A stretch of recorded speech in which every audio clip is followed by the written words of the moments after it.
Welcome back to my channel. This is Chassie. If it's your first time watching, make sure you subscribe, hit the notification bell so you can be notified every time I post a video because you don't want to miss me.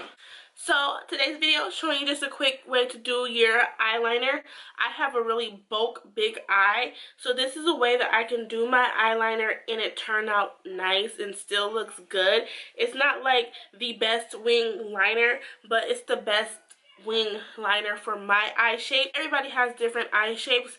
I have a really bulk big eye, so this is the way I can wear my eyeliner and still make it look good. I keep turning my head like this so you can see it, but I think you get the picture. So make sure you keep watching, give this video a thumbs up, and I will see you guys in my next video. Bye.